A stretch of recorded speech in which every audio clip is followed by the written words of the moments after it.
For my film experiment, I decided to explore creating a mood to a scene solely through post-production. In order to pursue this, I decided to shoot a short scene which could not be interpreted to any mood on its own, and then edit the footage in two different moods, happy and sad. I decided to explore this theme due to my interest in how powerful editing can be. Some work which inspired me to do this includes Under the Skin, which uses music to enhance its dark mood, Once Upon a Time in the West, which uses sound to create intensity, and The Road, which uses a dull and moody colour grade to enhance the film's sad mood. The scene I shot is a short and simple scene of a man walking through a corridor. Throughout the rest of the video, I will refer to the happy clip as clip A and the sad clip as clip B.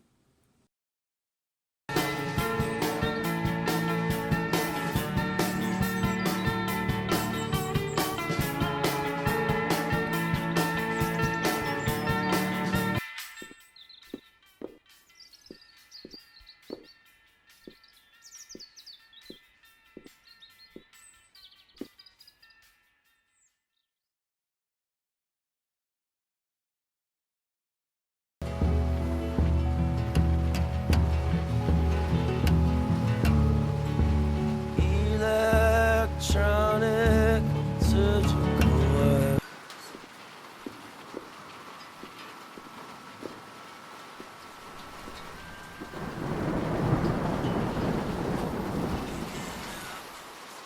I decided to focus on three different areas of my edit. These were colour, sound and music. Music is an element of film which can cause a dramatic effect on a film through its overpowering nature. Due to its overpowering nature, I decided to only include music in the first part of the scene. One thing that interested me when placing two very different moods of music over the same clip is how I created the illusion of changing both the pace of the scene and created the illusion of the actor appearing in two different moods. The upbeat music in clip A made it feel as if the actor was moving with more confidence than in clip B.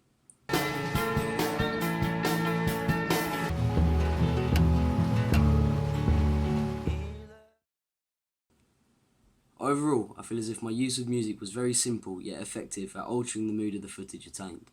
The second area I focused on was sound effects.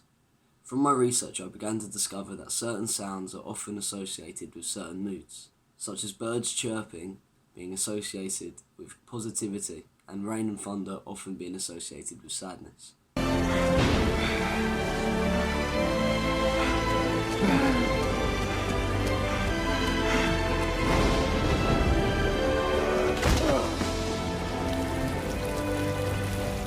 This could potentially be due to the majority of people disliking the rain, which means that the sound of rain could create a negative association between the film and the thing which they don't like.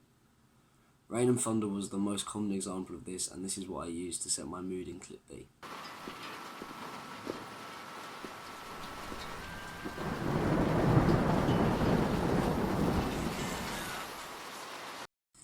In terms of creating a positive association with sound effects for clip A, I began research into positive moments in film, and how the sound effects complemented this.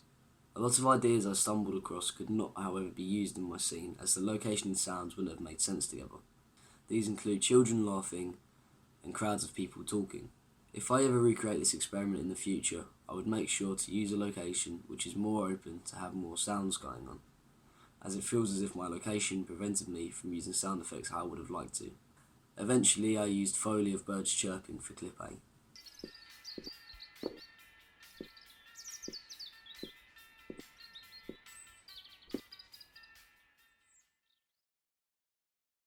The final area I focused on was colour.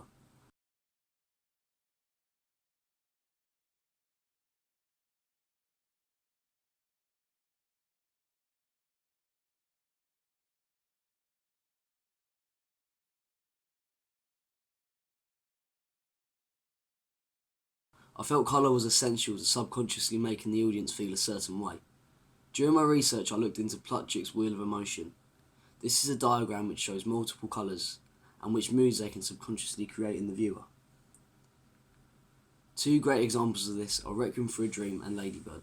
Requiem for a Dream uses a very green grade in order to create emotions of terror and fear as the character's lives spiral out of control.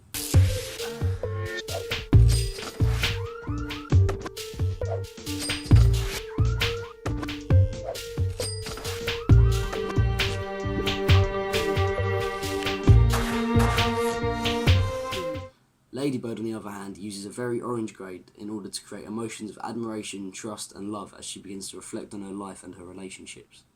Hi, Mom and Dad. It's me, Christine. It's the name you gave me. It's a good one. Dad, this is more for Mom. From the diagram, I learned that blue is a great colour to portray sadness and grief. This worked well for clip B, but due to the raw footage already containing a lot of blue in it, I soon discovered that the wheel of emotion would be extremely difficult to apply to clip A, which ideally I would have focused on yellow and orange when grading. This is another error I made which I will definitely avoid in the future and help me to realise the importance of dressing your set to work well with your planned colour grade. If I were to recreate this experiment in the future, I would dress my set with colours that will not interrupt both styles I was aiming to achieve, such as white, which would have been easier to grade over. In order to overcome this, I had to focus on other parts of colour correction and grading in order to achieve a brighter and happier style to the footage. I felt this was only partly successful. In order to do this successfully, I used luma curves to bring out the whites in the image and make the scene more bright. I also used luma curves to contrast this by darkening the blacks. Using luma curves to increase the glow of the lights worked very well in the scene as the scene was very well lit. I then increased the saturation of the footage to create a more colourful scene, and finally sharpened everything to reduce fade and make everything look richer. During the editing of clip B, I did the opposite of a lot of these things. I reduced the contrast with luma curves to create a blander image. I then reduced saturation to create a similar effect, and then finally created a light blue tint in order to create the feeling of sadness and grief. I feel as if this was successful. In conclusion, I underestimated the importance of location and set dressing and learned that not everything can be fixed in the editing process. I learned that editing is great for enhancing the mood of a scene rather than creating it. I feel as if this is something I will take into account and appreciate more in the future. In the future, I would like to develop my editing skills as I feel they are not at the ability I'd like them to be and feel as if they are very useful skills to possess and can be a great benefit when creating a short film.